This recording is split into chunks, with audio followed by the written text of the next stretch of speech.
कांग्रेस में आज टिकट का बंटवारा हो रहा है। कांग्रेस के बड़े बड़े नेता सेफ सीट ढूंढ रहे हैं। कांग्रेस के दिग्गज माने जाने वाले नेता चुनाव लड़ना ही नहीं चाहते। मध्य प्रदेश और राजस्थान के कई बड़े नेता चुनाव से भाग रहे हैं, तो वहीं बीजेपी में कैंडिडेट की स्क्रीनिंग हो रही है। सामने वाला का जो पूरा बायोडेटा है वो चेक किया जा रहा है।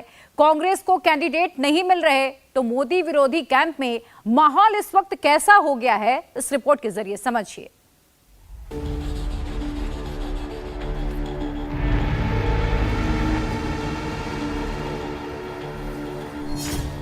क्या एनडीए को 400 पार जाने से इंडी अलायंस रोक पाएगा?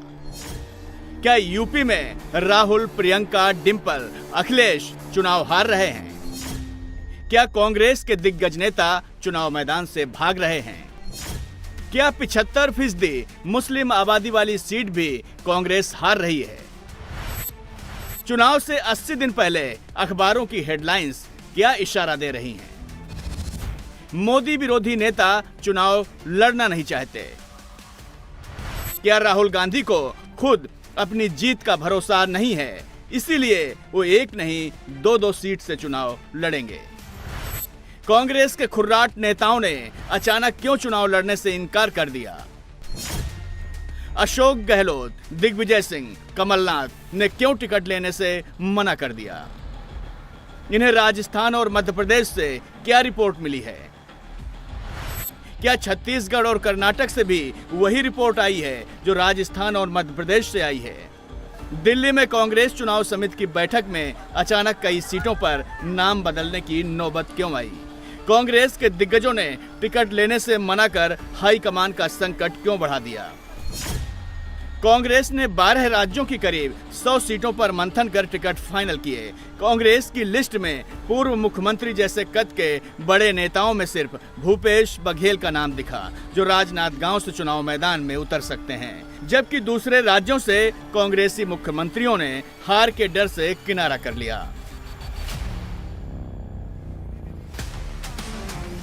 कांग्रेस के दिग्गज क्यों मोदी के कैंडिडेट के सामने चुनाव लड़ने से डर रहे हैं, इसका पूरा एनालिसिस करेंगे। लेकिन पहले बात बंगाल की। बंगाल में लोकसभा की 42 सीट हैं। बीजेपी ने 2019 में 18 और टीएमसी ने 22 सीट जीती थी। तब बीजेपी को 40.7% और टीएमसी को 43.3% वोट मिले थे। संदेश खाली में ममता के शाहजहां की गिरफ्तारी के बाद बंगाल का चुनाव बहुत तेजी के साथ ट्विस्ट ले रहा है। महिलाएं सड़क पर उतर रही हैं और दीदी के गुंडाराज के खिलाफ खुलकर प्रोटेस्ट कर रही हैं। दीदी पूरी ताकत लगा रही हैं कि बीजेपी का साथ दे रही महिलाओं को संदेश खाली जाने से रोका जाए। बंगाल के पल पल बदलते चुनाव को और आधी आबादी के मूड को देखकर बीजेपी ने बंगाल में नया टारगेट सेट किया है। बीजेपी इस बार बंगाल में 35 सीट जीतने का लक्ष्य लेकर चल रही है। 7 मुस्लिम बाहुल सीटों पर वोट शेयर बढ़ाने पर जोर है। पार्टी ने बंगाल में स्ट्राइक रेट बढ़ाकर 85% कर दिया है। महिलाओं के आक्रोश को देखते हुए यह संभव नहीं है।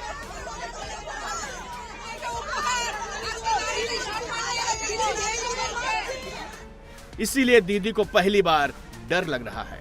दीदी का ये डर कितना बड़ा है, इसकी तस्दीक के तस्वीरें करती हैं, जहां वो महिला मोर्चा लेकर सड़क पर मार्च कर रही हैं। ये बंगाल की आने वाली 90 दिन की पिक्चर है, जहां संदेश खाली पर हर घंटे टक्कर हो रही है। ममता से बीजेपी अब उसी स्टाइल में लड़ रही है जिस स्टाइल में ममता लेफ्ट नेताओं से लड़ती थी। कोई ऑर्डर नहीं, कोई कागज नहीं, पुलिस जोर जबरदस्ती हम लोग को बाधा दे रहे। ये राजारहाट है, यहाँ पर कोई 144 धारा नहीं है। संदेश खाली है 7 किलोमीटर दूर। आज हम लोग को बाधा दिया जा रहा है। क्यों? क्या छुपाने का कोशिश कर रहे हैं? क्या है संदेश खाली में जो आप छुपाना चाहते हैं? ममता बनर्जी, आपको हम वार्न करते हैं, आप मुख्यमंत्री रहेंगे तो हम बाधा दे सकते हैं। हम लोग 2 दिन बाद फिर से जाएंगे। सारे महिला को पता चले कि हमारा मुख्यमंत्री 1000 रुपया, 500 रुपया लखीर भंडार देकर बोलते हैं कि जाओ मनोरंजन करो टीएमसी नेता मंत्री को, सबको पता चलना चाहिए, सब महिला को। और आज वो अंतर्जातिक नारी दिवस में रैली कर रहे, क्या अंतर्जातिक नारी दिवस जहां पर हर पल महिला का धर्षण होता है। हम लोग का मूल्य है 500 रुपया, हम लोग का इज्जत का मूल्य है 500 रुपया। ये मुख्यमंत्री, महिला मुख्यमंत्री को मुख्यमंत्री रहने का कोई अधिकार नहीं। बंगाल में संदेश खाली का शोर जितना बढ़ रहा है, ममता की टेंशन भी उतनी ही बढ़ रही है। मुसलमान वोट कांग्रेस और टीएमसी में बंट रहा है, हिंदू और महिला वोट बीजेपी की तरफ तेजी से शिफ्ट हो रहा है। महिलाओं के साथ सड़क पर उतरकर ममता बनर्जी खेला करने की कोशिश कर रही हैं, लेकिन इस बार खेला चल नहीं रहा। बंगाल की महिलाएं संदेश खाली और शाहजहां के मामले में बहुत गुस्से में हैं। ये गुस्सा चुनाव में ममता को बहुत भारी पड़ने वाला है। বিজেপির কাজ একটাই, তৃণমূল কংগ্রেসদের কেস দাও, ইডি লাগাও, সিবিআই লাগাও, জেলে পুরে দাও, আর জোর করে ইলেকশনে যেতো। बंगाल की तरह बीजेपी ने महाराष्ट्र में भी स्ट्राइक रेट बढ़ा दिया है। महाराष्ट्र में 48 सीट हैं, जिसमें बीजेपी गठबंधन 45 सीट जीतना चाहता है। बीजेपी ने महाराष्ट्र में स्ट्राइक रेट बढ़ाकर 92% कर दिया है। इस टारगेट को पूरा करने के लिए बीजेपी महाराष्ट्र की 32 सीटों पर चुनाव लड़ सकती है। शिवसेना शिंदे गुट 5 से 6 और एनसीपी अजीत पवार 3 से 4 सीट पर चुनाव लड़ सकते हैं। शिंदे गुट और अजीत गुट को दी गई कुछ सीटों पर बीजेपी के सिंबल पर कैंडिडेट को चुनाव लड़ाने की तैयारी है।